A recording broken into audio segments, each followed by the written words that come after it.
Hello, Hey Sean, how are you? I'm good. Can you hear me okay? I can hear you just fine. Great. How How are you you doing doing? this morning? Good. Yes, excited to connect with you. Always. Yeah, it's fun. It's getting close to the holiday season here. Are you guys all set and ready? It's cold in Dallas. We are just not built for this. It's in the 30s this morning, and next week it will be a high in the 30s. So, this is so far out of our comfort zone. Yep. It's similar in the Nashville area. It's like, I don't know, 30s, 40s in the morning and then gets up to maybe 50, 60. But I looked at the weather and it's supposed to be like 7 or 9 degrees in like a week and a half or Oh something. gosh. So yeah, it's been raining for like 8 days straight and finally cleared up. So we've had a wet Christmas, not a white Christmas. So I don't know Oh what wow. happens. But yeah, you guys last year wasn't it the big like power outage and everybody had the generator problems down there? I think it was 2 years ago now, but Oh, yes, that was the, time is strange these days. Who knows? It's like it is. a decade goes by in 2 minutes. Like the days feel long, but the years feel short. That's right. Yep. That's right. But I'm Wow. glad our friendship continues on. That's right. It's been 17, almost 20 years now, which is crazy. Like I Incredible. was I was a little kid wet behind the ears when we first met, and now I have gray in my beard, which is it's like, who am I? What year is this? I love it. It's been so exciting to watch your journey and all of your brilliance just play out with the different paths you've taken and gosh, all of the cutting edge just vision and I enjoy you, Sean, and I'm your biggest fan. Well, thank you. I mean, one of the things I know that we're doing like the public podcast thing, but the thing we talked about last time, and I have to give some gratitude and gratefulness for you. 17 years ago, I mean, you helped me get my start in the industry and like brought me in. You fought for me. Back then was Watson Wyatt, then Towers Watson. Now it's Willis Towers Watson, and the names keep changing, but the people have still been there for like 20 odd years, which is says something about the culture. And yeah, I think if it wasn't, it was at a key moment in my life. And if it wasn't for you, like believing in me and doing that, I don't think I'd be where I am today for sure. So, like, I don't know. I'm just super grateful for you and your friendships. And I don't, for whatever reason, we've just stayed in touch over the years. And I think it's just a testament to like who you are and yeah, just the culture. And we've talked about it before. So, anyways, just thank you. And I appreciate you. And you're like, I will always do anything you need and have your back in life. So, whatever it is, if I can help, like, you got a friend in me, as they say. Thank you so much, Sean. You've been more than amazing. It's what fulfills me in this work is being that advocate. And it was not hard to advocate for you way back then. You had brilliance coming in the door, and whether you realized it, whether the hiring managers at the time realized it, I saw it in you. I knew there was greatness there, and yeah, it's just been an honor. And thank you. You've given me some key advice in my life along the way and helped me get out of my comfort zone and challenge status quo and make some good things happen in life. So I appreciate you so much. And yeah, I mean, again, that's the kind of thing that drives me in this work, just to advocate for people and Yeah. to see what happens on the other side, right? You open a door, you give someone opportunity, Yeah. and look at my gosh. I mean, I think it's like who you are too, because the work you're doing now, and I remember sort of the whole conversation just leading up to getting involved in the organization and then taking a more operational role over time too. I mean, that I don't know as much. Like, I want to hear about it because I want to hear more about the organization from you and like its mission and understand it. But it seems like, from what I understand, and I've sat in on some calls and stuff recently that actually like is its mission. So it seems like you've like it's very rare in life for people to find like your mission, a company's mission, and like all the way through to how the value is created for people. So yeah, like tell me a little bit more about Per Scholas and the whole situation there. Yeah, absolutely. And I know this is going to be broadcast on podcast, but here I'm smiling ear to ear because you know, as corny as it sounds, I am really living my dream job, you know, after 20 years of corporate experience, the opportunity to be part of Per Scholas and this amazing team and organization that we have is just a privilege.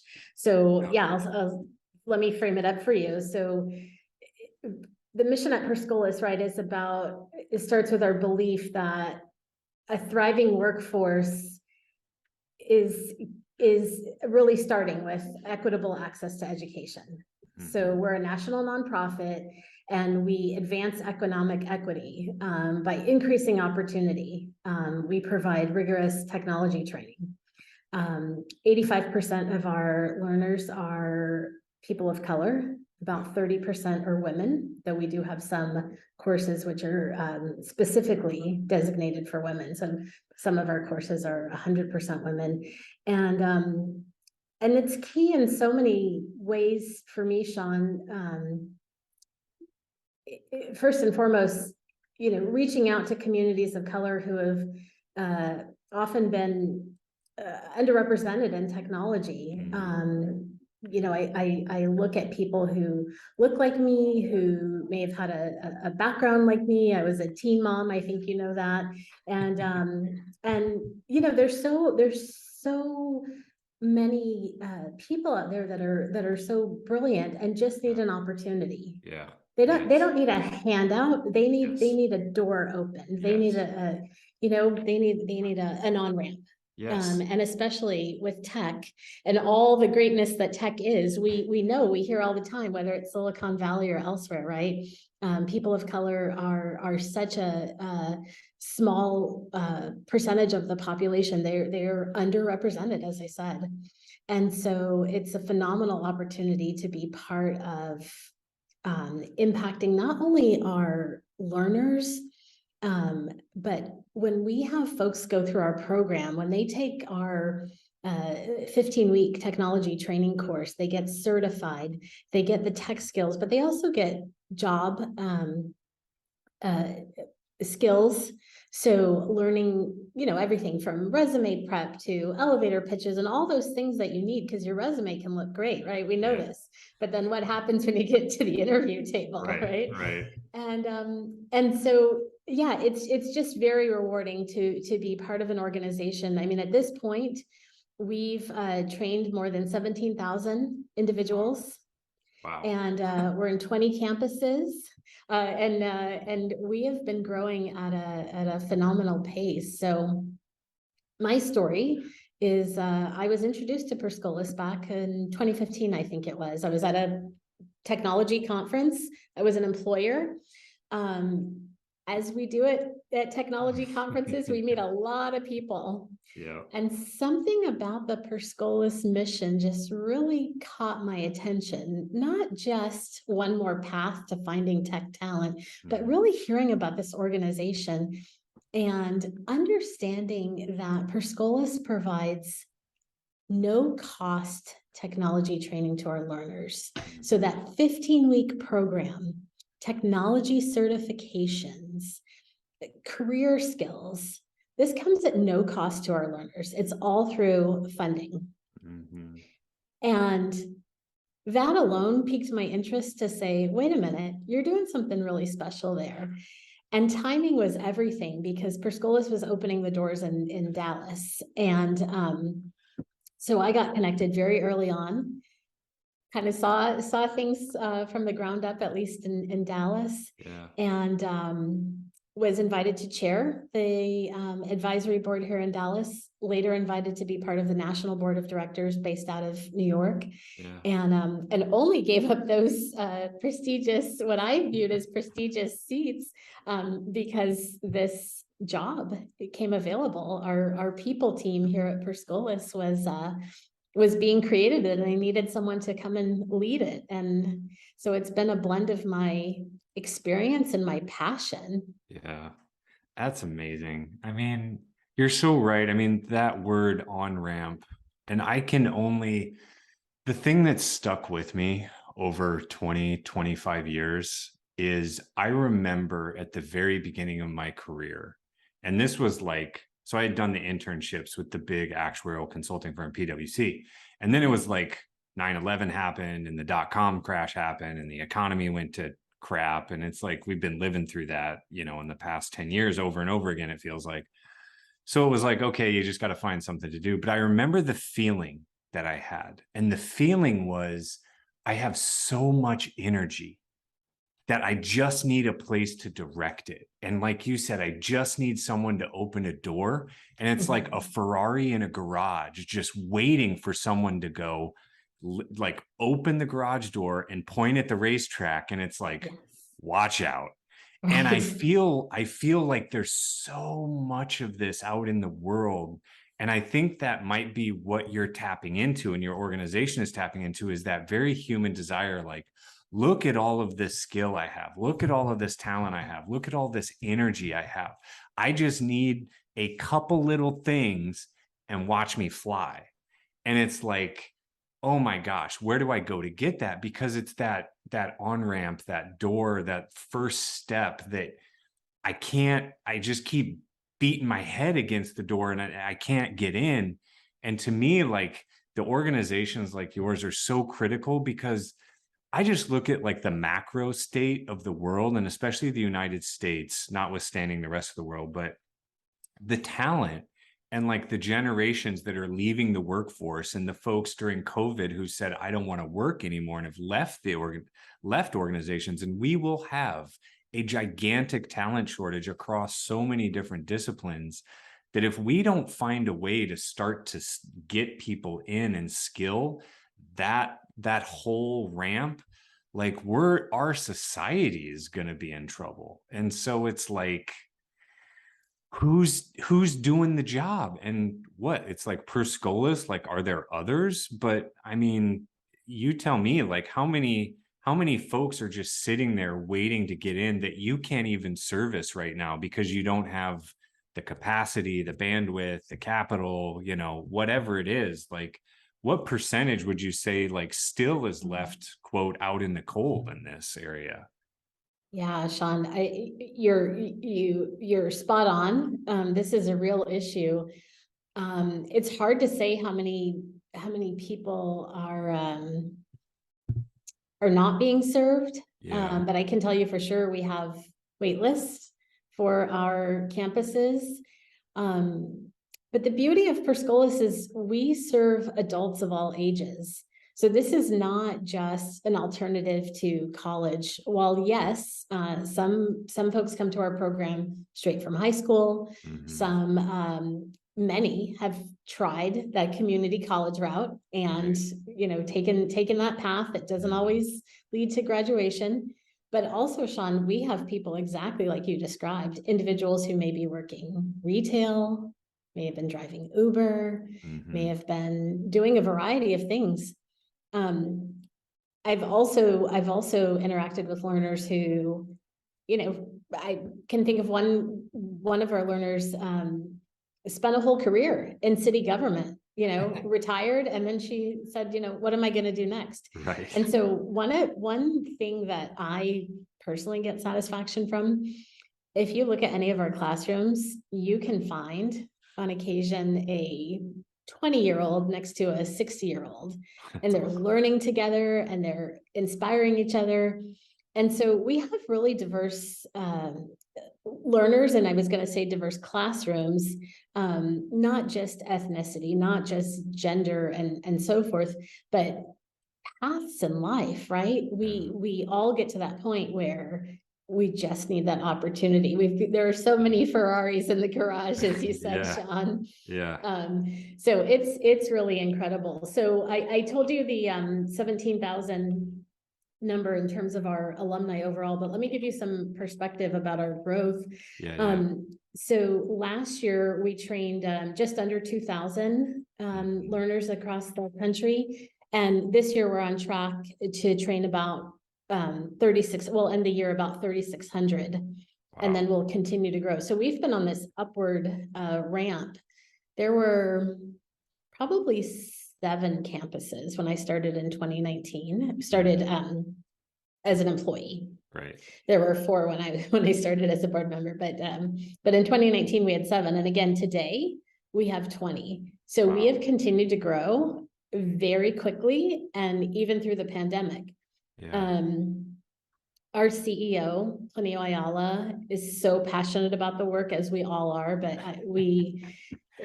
Plinio is just the picture of Per Scholas in my mind, because he is so passionate about this work. And, you know, with my background, not being in nonprofit, being in corporate America, I've been around a lot of executives for you know, a couple of decades. And I've been in the rooms where executives get upset, and in corporate America, oftentimes that's the financials don't look right. The shareholders are not happy. We got to have profit.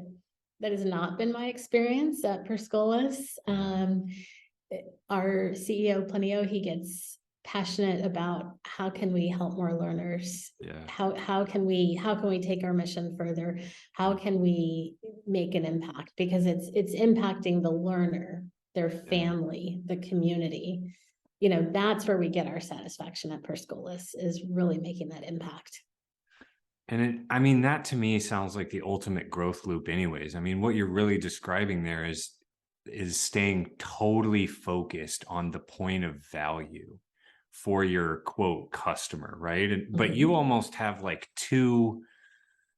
there's almost 2 major stakeholders. There's like the learner on one side, and then on the other side is, let's just say, the company who can then hire these skilled people.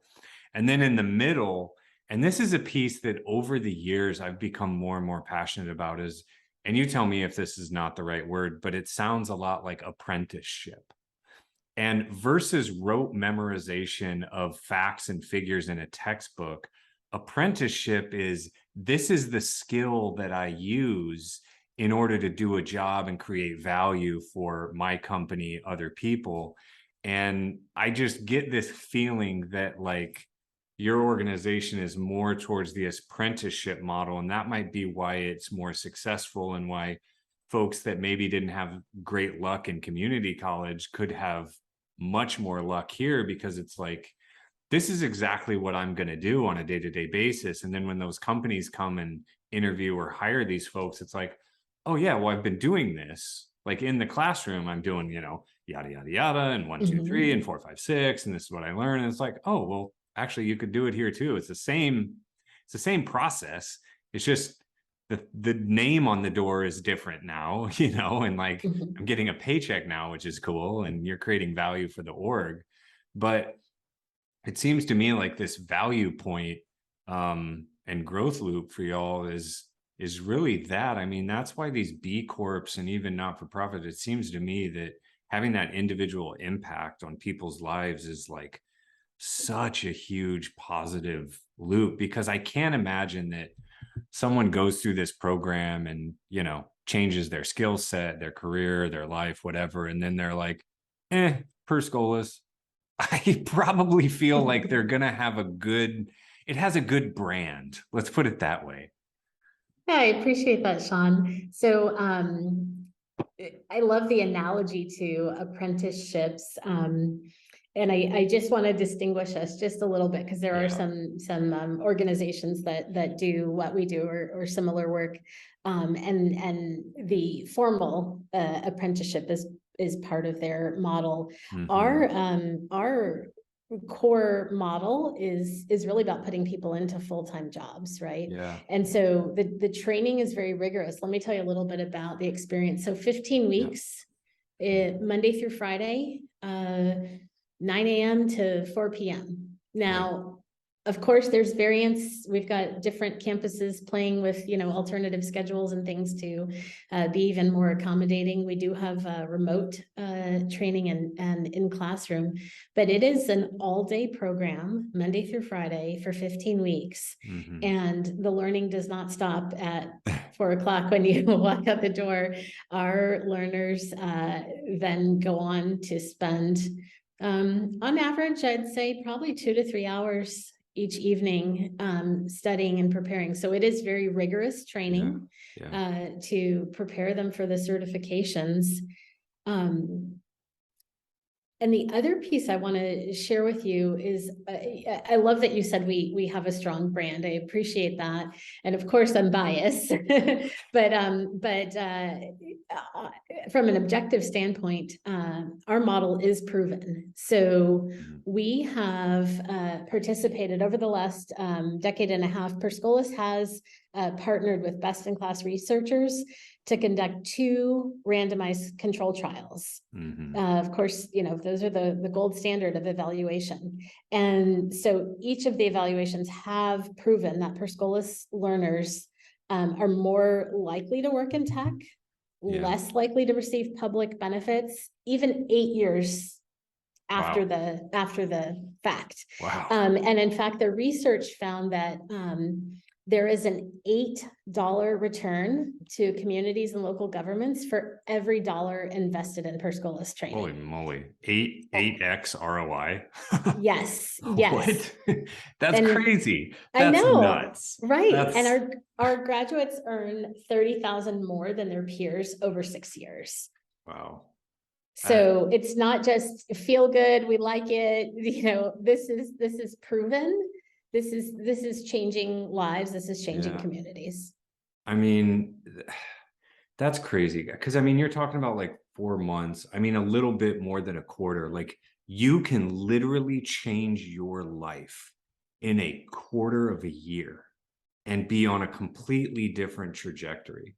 And that's the stats you just gave are like insane. If that's a public company or a startup, they're going out to raise capital from venture capitalists and they're just salivating because they're like, I've never seen growth like this. Right. I've never seen ROI like this.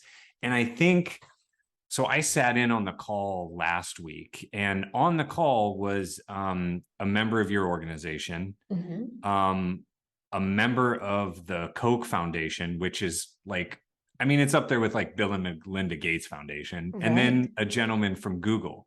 So this isn't like a fly-by-night shop. These are critical influencers in the for-profit and not-for-profit space. So that also says something that like there's something happening here that people need to pay attention to. And the fact that you're involved too, and I've known you and I know who you are so long. And so I see all of these things, and that's the reason I wanted you on, because, and this is not sponsored in any sort of way. This is truly like, I truly believe in this stuff. And I think more people need to know about this in the world, not just as a stakeholder. Like I want to go back and reskill, or I want to hire like really great talent that I can trust at this level in my organization in the technology industry, but just in general, because of the model and the values, the core values here are so strong.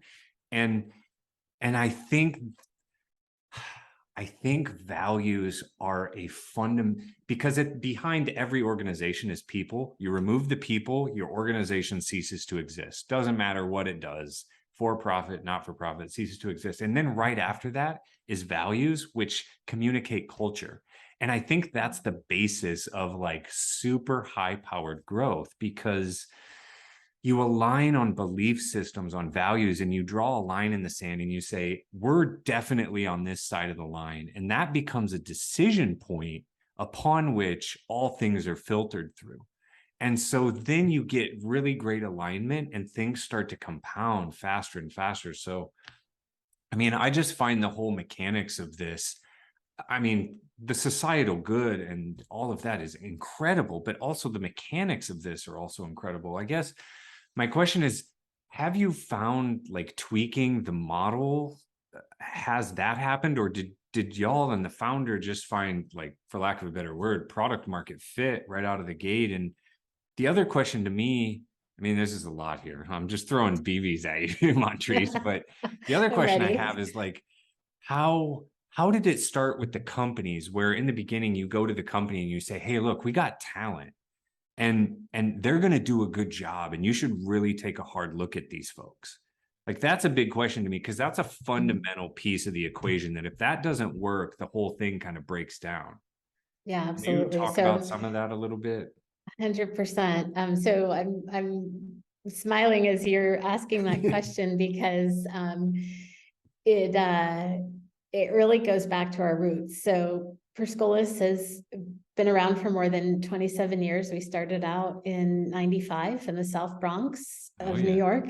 Oh yeah. And our business model at the launch was around bridging the digital divide. I'm sure we didn't call it the digital divide then.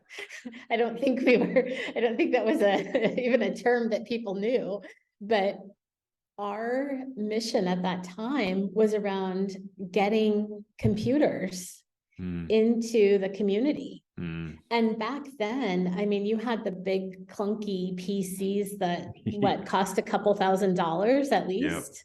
And heavy. And heavy, right? Yeah. And here we are in the middle of South Bronx, trying to make something happen for the community, trying to create an opportunity for households, individuals, families to have one of these computers in their home. And so we did that through recycling and restoring computers. And so we had a warehouse. We would recycle and restore the computers, but we needed employees to do the work, right? So we trained the employees on how to recycle and restore the computers. And it was great. We offered computers for the community at incredibly affordable rates. I mean, probably a tenth of what a off the shelf computer would have cost in a retail store.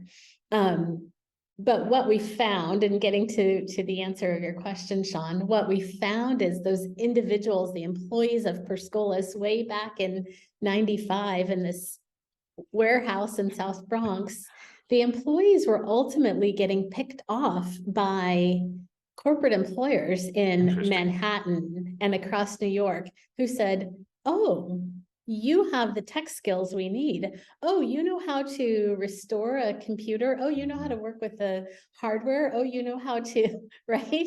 Yeah. So Per Scholas evolved, was forced to evolve early on, because what we realized in hindsight is, yes, we're doing this great for the community. We're selling these computers, but we're really training the folks, and that's where the greatest demand is.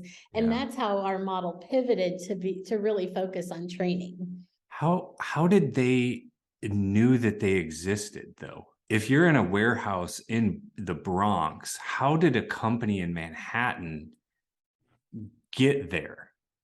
Yeah, that's a great question. So I'd probably be speculating if I gave any real details around that, whether someone, decided, wow, I've got these skills, I can make some more money, or through their network. I think organically. Very organically, for sure. For sure. And so, and so it was a natural pivot in our model. And then fast forward all the way to today, what would be important for you to understand, both your question around employer demand as well as our organization and how we continue to grow and evolve. So just a few years ago, we made a strategic decision that, given our strategic growth plans, given where things were in the world, state of the government, lots of things at play. We said, funding is great, and we always need funding. perscholas.org, donate. Do it. Go there now. Do not pass go. Do not stop. I don't know. I'm Yes. using my Monopoly I analogy love it. correctly. I'll take it all. Yeah. So we always need funding, but we realized given the heights that we're looking to grow to, we cannot rely solely on funding. And at the time we made the decision, going back even, a few years prior, we knew we certainly could not count on government funding. As the administration continues to pivot, there's not always an appetite for social good. Right. And so we said, okay, we're going to carve out a percentage of our business to be a self-sustaining model. Mm-hmm. So what we do, Sean, is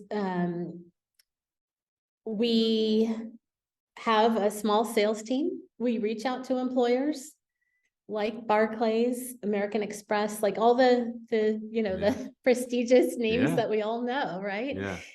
Because tech is everywhere, right? Right. Yep.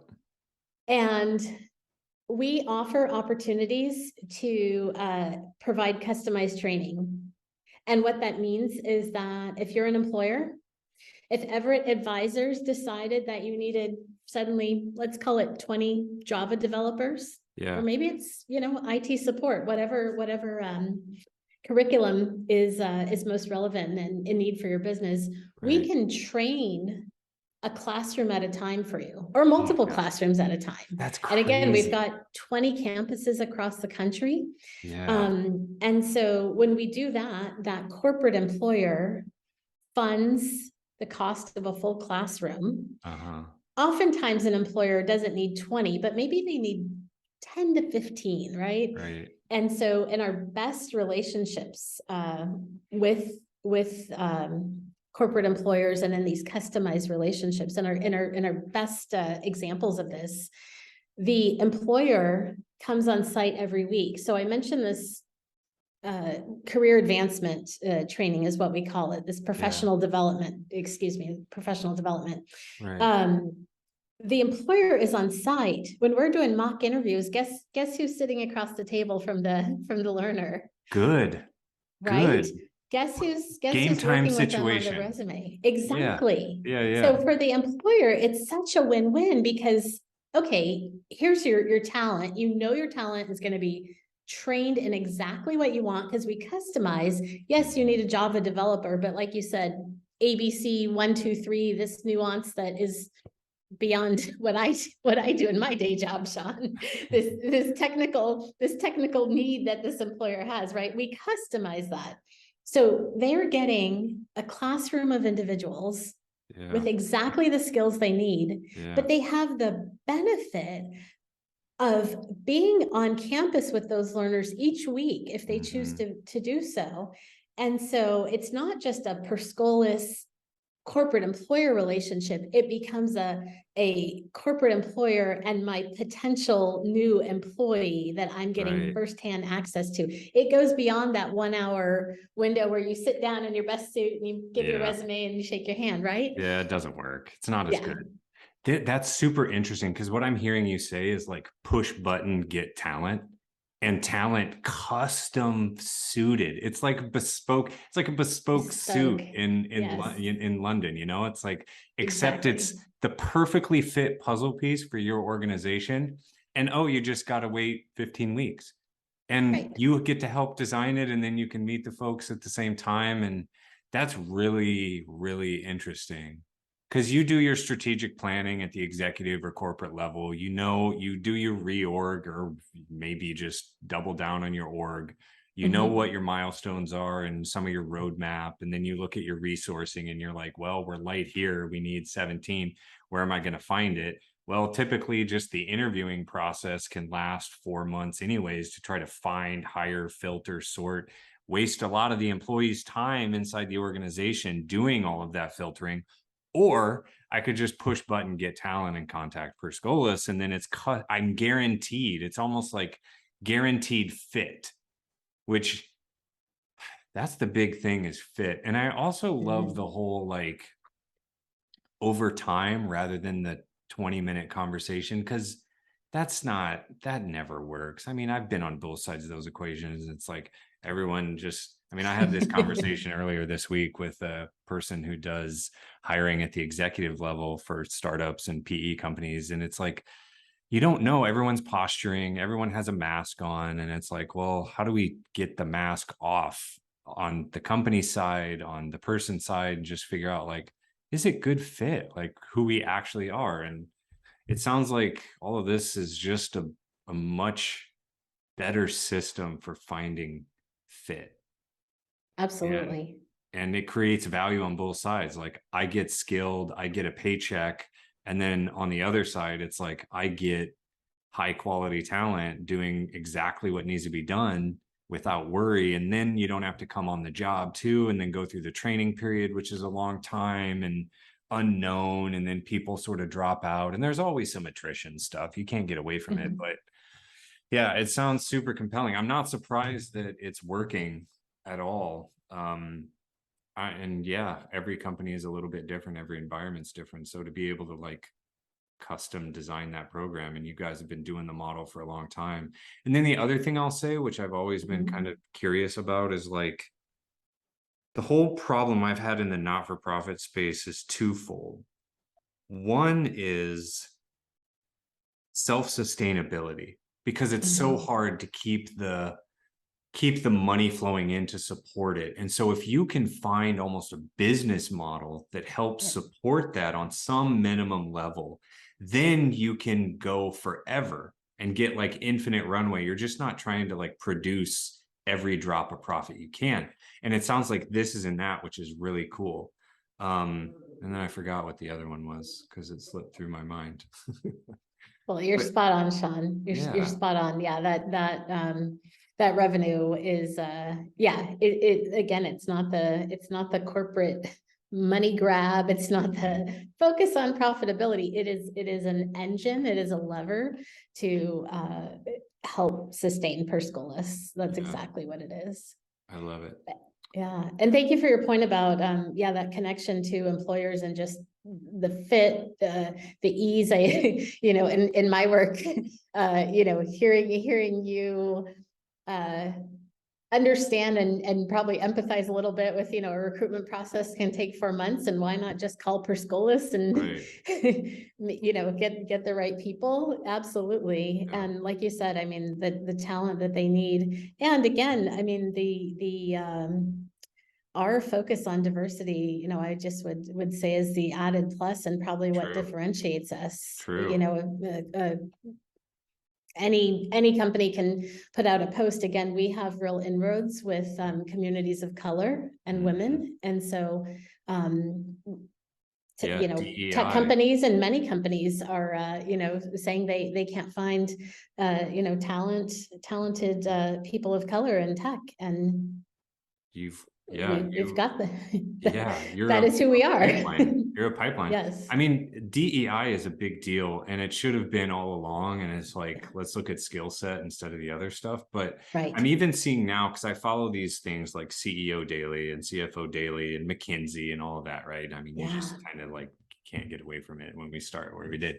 And back in the like exec comp days, Mhm. now CEO compensation is being tied to DEI goals, and Yes, it's coming into proxy statements just like ESG stuff. And right. you know, I talked to some very high end like board advisors in the comp space and talking about ESG, and it's still a little early, right? Like not Mhm. everybody is doing it, but DEI is very, I mean, I've worked at organizations at early stage, seed Yeah, A, thinking about it, making active decisions with it, and public companies in the tech space who are literally showing in all employee calls to hundreds, thousands of employees, the stat in the organization for what DEI actually looked like. And the CEO saying, we're working on this, we're going to get there. And yeah, I think to me, it just all comes down to like two things, which is some of my core values, which is like fairness, which the Mhm. world isn't fair, but why? We can choose to make it fair. Like we hold the ability to do that. And then, like you said, on ramps. And Mhm. you do both of those things together, and like magic can happen. Like a Yeah. lot of magic can happen. So I'm super excited for y'all. And yeah, if there's anything I can do to help beyond, I got my little podcast over here in the corner of the internet, but that's one thing. So if there's anything else I can do, I'd be more than happy. Yeah, Sean, I so appreciate that, and I appreciate the opportunity to be part of this. I'll take the opportunity for listeners who do want to get involved. There's really three key ways to get involved with Per Scholas. So donating funds is always beneficial for us. So I'm going to say it again, perscholas.org. Let's ring the right there on our bell. homepage. You can donate. Yes. Let's do it. We also appreciate when individuals or employers want to donate their time. So again, we've been talking about our professional development curriculum 1 day a week.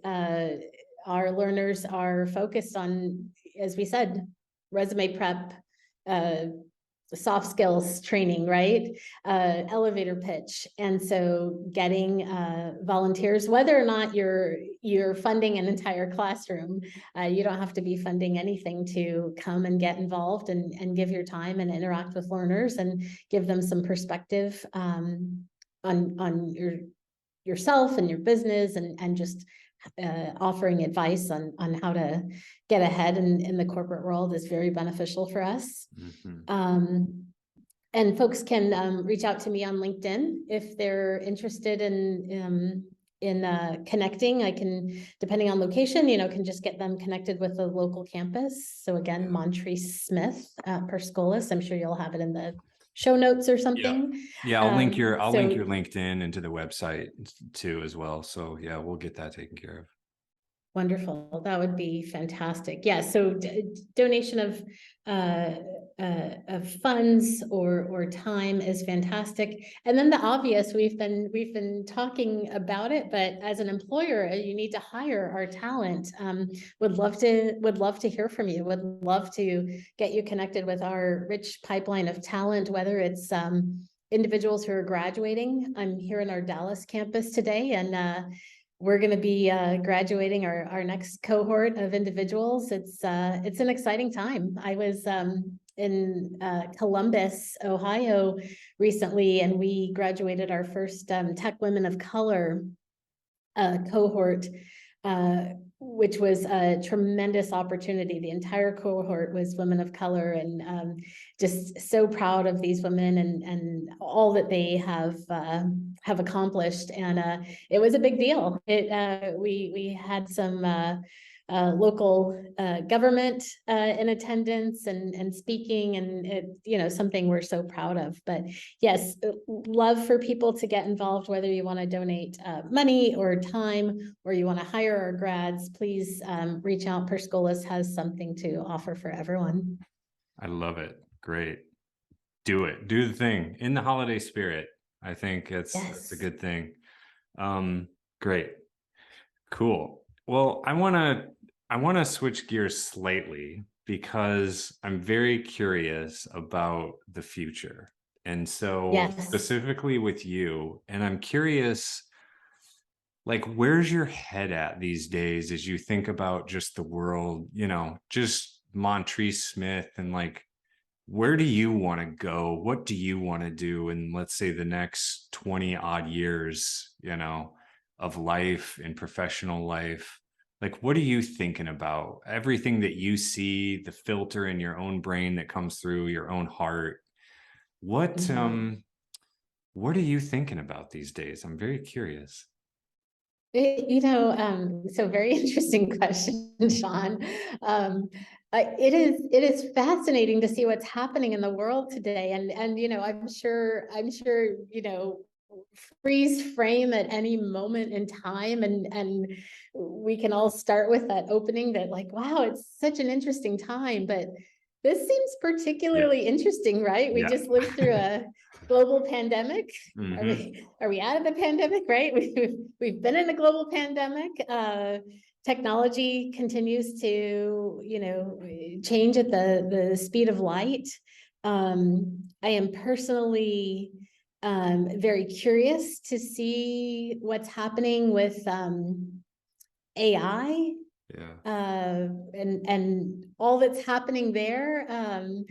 Very interested to see how how we continue to automate things in the world. I personally love going to the grocery store and doing self-check. I'm chuckling because my adult children laugh at me and they're like, "Mom, you're so slow at this." I'm like, this is peaceful to me. I want Yeah. to slowly scan and bag my groceries and not talk to anyone for a moment. Being the people person I am, Yeah. like I do like a little break. But yeah, no, it's very interesting to see what's happening there. And continuing, I mean, I know you want to look bigger picture, but I mean, definitely, thinking about Per Scholas as we grow and our people, furthering our people strategy, and just tackling some of the issues that are not unique to Per Scholas that are happening around the country and the world. I mean, as a result of the pandemic, and also I think just a little bit of where the sort of social climate is. I mean, there's so much more focus on wellness and mental health. And I've shared with you, again, because of our friendship, that's something that I've embraced more and more recently, being really diligent about my fitness, but not just from a physical standpoint, really embracing and appreciating the mental health benefit of physical fitness. I think that's key, and that's the kind of thing we're talking to employees about at Per Scholas. A lot of focus on wellness and but you asked me about 20 years out, Sean. I mean, we won't recognize, everyone's on Zoom today, but like, what on earth is it going to be? And is it going to be AI? Is it going to be metaverse? And I don't pretend to understand all of that now. I mean, it's so conceptual. But, at the end of the day, no matter how we evolve as a society, as a how business evolves and so forth, a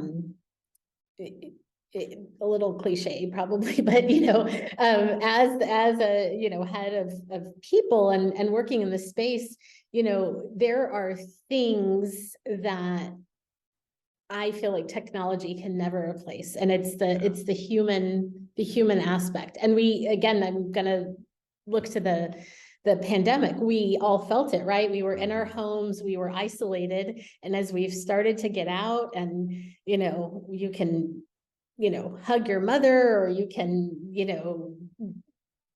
high five your friends at happy hour or whatever it might be, like there's nothing that someone's going to prove me wrong one day, but from where I sit, there's nothing that replaces the human touch, the human connection. And so no matter how things evolve, I think there's always going to be a human element that is going to be that thread, that fabric that we all continue to need in our life. Yeah, for sure. Yeah, it's that old saying, which is like, technology always changes, but humans never do. Yes. And you're so right about mental health, and physical health. So I've done this research into something called connectomics. We've called it biologic intelligence, but a gentleman I've worked with over the years, he has done a lot of work in taking basically what the connectome is it's the map of all neural connections in the brain and the body. And I think the problem with what most people think about when they think of intelligence or even artificial intelligence is they think just brain. But the same thing in your brain is throughout your entire nervous system and body. People will talk about your heart as a brain, your stomach as a brain. Well, yeah, the whole thing is a system.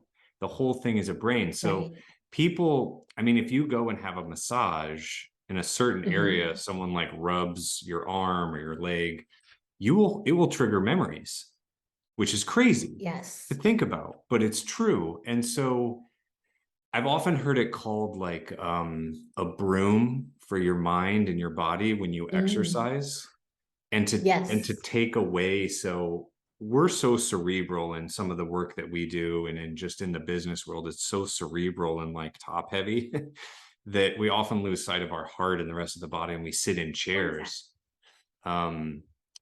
Okay. For some reason, Siri is like listening into my conversation, which is strange. It's going to be public, Siri. Don't worry about it. Like everything's fine. Oh, I know why. She heard us talking about AI and she's like, wait a second, are you talking about me? So Right. hopefully it's all private. Give me a shout, Tim Cook. We'll Love talk it. about it. But Right. yeah, I think there's something, and I've talked to people about this. There's something about putting that space away and letting the subconscious work. When you shift gears, you shift mindset. It's the whole thing, like ideas come in the shower when you're playing with your kids or going down the road. And So true. like the mood as well. When you were telling me offline about getting back into like the exercise regimen, and it's like, I feel great. This is amazing. Yeah. And I think there's something to be said for it, especially as a help for like some of the mental stuff that everyone's dealing with, like anxiety, depression. Like it's just been a gigantic mental health experiment on an 8 billion person population in a species over the last 3 years. It's been kind of crazy. So I think we all just need to take a little time and go sit in nature and be silent for a while and, you know, go hang around with some friends and forget about the pressures, because adulting is hard. Like I'm going to do an episode on adulting is hard, and adults will be like, yeah, and kids are like, I don't know what you're talking about, and you're like, well, just wait. Right. Yeah. Get ready. Mhm. No, it's so true, Sean. And I mean, yeah, I'm a big believer in that. I'm particularly and personally interested in that. And, you know, podcasts for me have been a great avenue to learn a lot more. I mean, all of the things that you were talking about and more just around, you know, biohacking and wellness and Mhm. health and all of that, down to the, you know, autophagy, sweeping your body and refreshing it. So yeah, those are things I am interested in, the kinds of things I do when I'm not working and I'm unplugging and thinking about, you know, self-care. Yeah, for sure. Well, this has been phenomenal. We have a few minutes left, and I like to leave. I've started doing this. I don't know. You tell me. We can go wherever you want to go in the last 5-10 minutes, whatever you want to do. But I kind of want to be like, if someone comes across this episode, let's say, because the internet's, you know, I love the internet because I found stuff that I've written like 10 years ago will start getting some love again, which is kind of interesting. I go back, I forget I wrote it. So let's say some number of years in the future, somebody's struggling in life or whatever, they're trying to figure out, they're at a crossroads or a precipice, and they sit in and they listen to this conversation, and it's like, what would future Montreece say to them? Do you have anything, like, you know what I mean? Like your kid that you don't quite have never met, but maybe could have a positive impact in their life, like a little life lesson or wisdom that you would want to impart upon the community? Is there anything that you've thought about that you find yourself, this seems like something I figured out and it took a long time to figure out, but this might be one of those things. Do you have anything like that that you could share? I love that. I love the question, Sean. And I know how brilliant you are. I knew you were going to ask me like I was a going to give you a really, brain buster. yes, We don't, yes. if you don't, it's fine. Like I'll try to No, come no, up with something. no. I don't know if I have something. Um, This is I a tough mean, one. my children would say I'm like, you know, imparting wisdom all the time. And my daughter says, Mom, you tell me things I can just Google. And I'm like, no, you can't figure this stuff out on Google. This is advice. Yeah, this is hard-won knowledge and wisdom. Right. Yeah.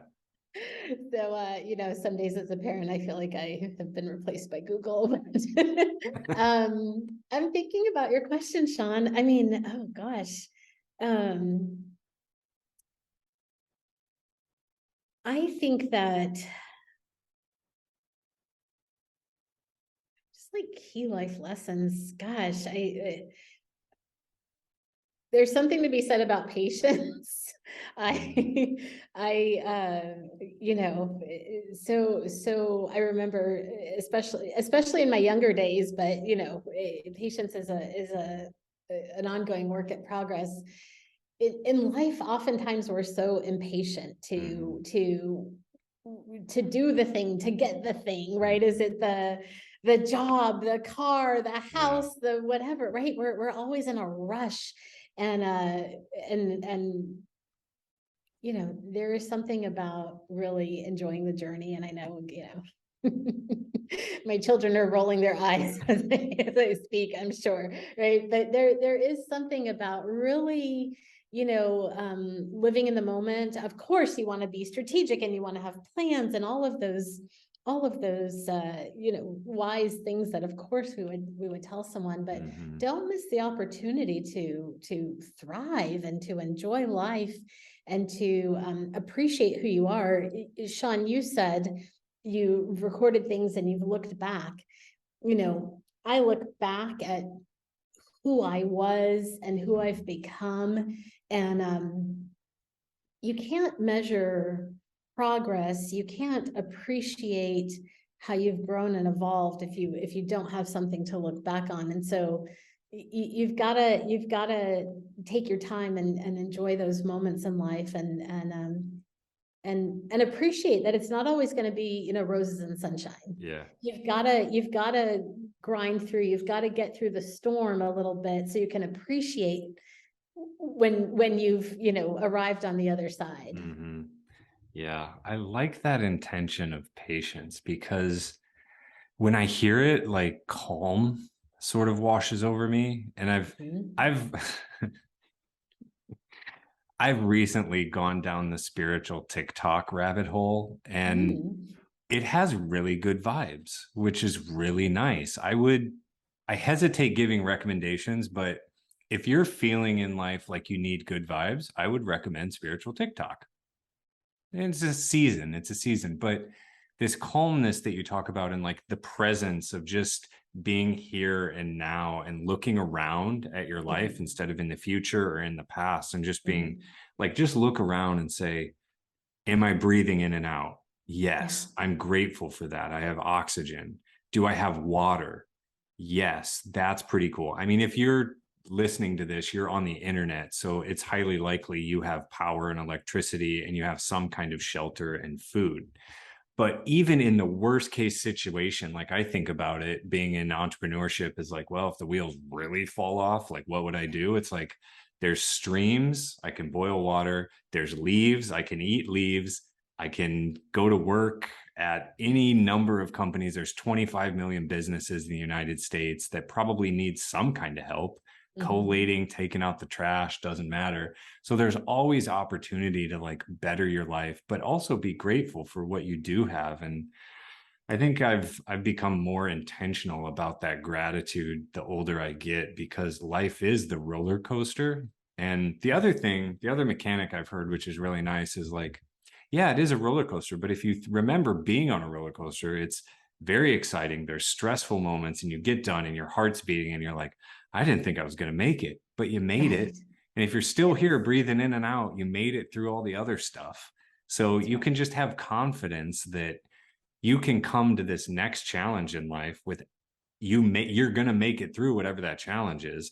And you also have a lot of the skills that you had more than you had before. You have more relationships than you had before. Probably you have just a better understanding of the way the world works than you did before. And so, you know, that's why I'm bullish about the future. And people kind of now are weirded out about, oh, is there a recession? Is there not? The economy's strong. Like, we're good. I mean, you listen to Warren Buffett, he's like, our worst case right now is better than 100 years ago with like the best case. I mean, kings and queens in the 1200s had a worse life than today. I mean, we have food, water, and everything on every street corner, and we throw away more food than, you know, good food. So I think I hear patience and all of that stuff just ripples through my mind. And I think that's a really good, wise intention. Yeah. So thank you for that. That was nice. I like that. It's true. Yeah, I know. I appreciate you. Challenging me to think broadly. That's what you do. That's why I enjoy you so much.